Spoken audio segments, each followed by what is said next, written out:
Hello everyone, now I will continue page number 129 नए शब्द। इसके पहले के वीडियो में हमारा चैप्टर नंबर 16 एक्सप्लेनेशन फिनिश हो चुका है। तो जो नए शब्द हैं ये आपको 2 टाइम्स नोटबुक पे लिखने हैं। निश्चिंत यानी बेफिक्र, प्रतीक्षा इंतज़ार, संकेत इशारा, रत्ती भर यानी जरा सी। आप वो चैप्टर में आया था ना कि वो रत्ती भर भी घबराई नहीं, मतलब जरा भी वो घबराई नहीं। फिर बेचैन यानी परेशान, निडर जिसे डर न हो, उसने निडर होकर सामना किया, मतलब बिना डरे। प्रशंसा यानी तारीफ, पुरस्कार यानी कि इनाम। मैंने बोला ना कि गणतंत्र दिवस के समय पर उसे गीता चोपड़ा पुरस्कार यानी गीता चोपड़ा नाम का एक इनाम दिया गया उसे, जिससे उसे सम्मानित किया गया, रिस्पेक्ट दी गई। ठीक है, जिस तरह वीर जवान लोग, सोल्जर लोग जब देश के लिए शहीद हो जाते हैं तो उनको मेडल्स दिए जाते हैं, अलग अलग इनाम दिए जाते हैं। तो उसी तरह जो मित्तल थी उसे भी गीता चोपड़ा पुरस्कार उसकी वीरता के लिए दिया गया। तो आपको ये 2 टाइम्स नोटबुक में लिखना है। फिर है मुहावरे, इसे आपको लिखना नहीं है। जान से हाथ धोना यानी मर जाना, सहम जाना यानी डर जाना। वो थोड़ी देर के लिए सहम जाती है, इस चैप्टर में था ना, यानी थोड़ी देर के लिए वो डर जाती है लेकिन फिर वो नॉर्मल होकर बहादुरी से सामना करती है उनका।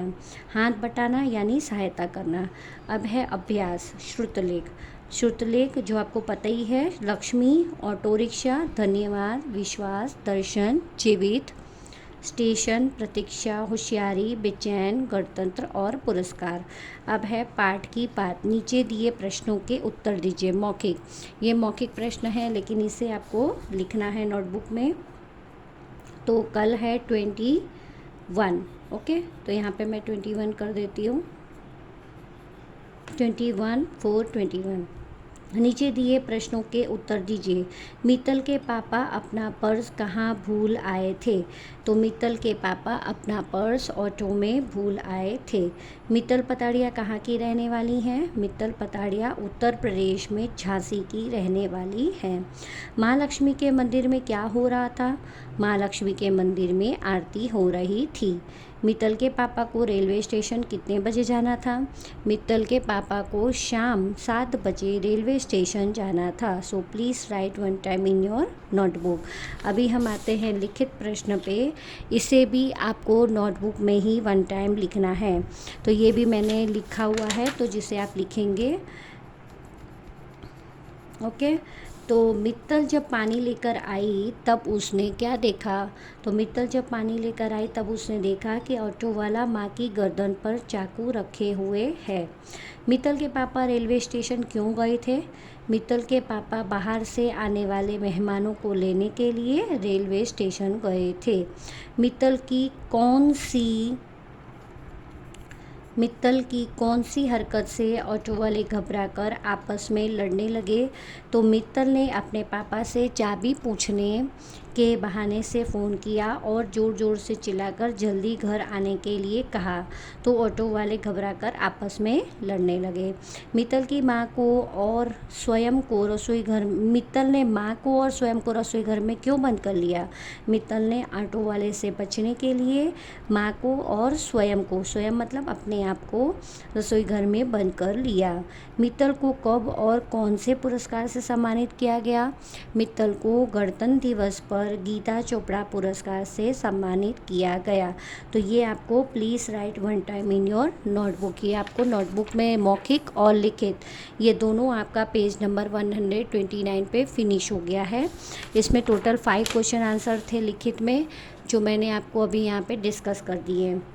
नाउ क्वेश्चन नंबर 2, सही उत्तर चुनकर टिक लगाइए। दिवाली के दिन घर में मित्तल क्या कर रही थी? तो राइट आंसर है दीपक जला रही थी। मित्तल की गर्दन पर कितने टाके हैं? 351। रसोई घर में बंद होकर सबसे पहले मित्तल ने क्या किया? रसोई घर में जब वो चली गई तो सबसे पहले मित्तल ने क्या किया? उसने चाबी छिपा दी, क्योंकि उसे पता था कि चाबी रसोई घर में रखी है और उसने चाबी छिपा दी। अब नेक्स्ट है क्वेश्चन नंबर 3, कहानी पढ़कर घटनाओं के क्रम के अनुसार बॉक्स में 1 2 3 4 आगे जो भी है वो लिखना है। मतलब जैसे जैसे स्टोरी बनी है वैसे आपको 1 2 3 4 लिखना है। तो यहाँ पे मैंने नंबर डाला है 1 नंबर, ऑटो वाले ने मित्तल के पापा का पर्स लौटाया। सेकंड, मित्तल के पापा मेहमानों को लेने रेलवे स्टेशन गए। थर्ड, मित्तल ने पापा को फ़ोन करके जल्दी घर आने के लिए कहा। 4, मित्तल ने भागकर अपनी माँ और स्वयं को रसोई घर में बंद कर लिया। फिर 5th नंबर पे मित्तल रसोई घर की खिड़की से ज़ोर ज़ोर से चिल्लाने लगी। फिर ऑटो वाले ने मित्तल की गर्दन पर चाकू से कई वार किए। और लास्ट है, मित्तल को गणतंत्र दिवस पर गीता चोपड़ा पुरस्कार मिला। ठीक है, तो ये 7 जो हैं वो आपको नंबर्स डालने हैं। यहाँ पर हमारा पेज नंबर 130 क्वेश्चन नंबर 3 तक मैंने फिनिश कर दिया है। हमारे नेक्स्ट क्लास में मैं आपको भाषा की बात, यहाँ से मैं आपको हमारे नेक्स्ट क्लास जो भी होगा 22 को, उसमें मैं आपको कंटिन्यू एक्सरसाइज करूँगी। Okay, thank you.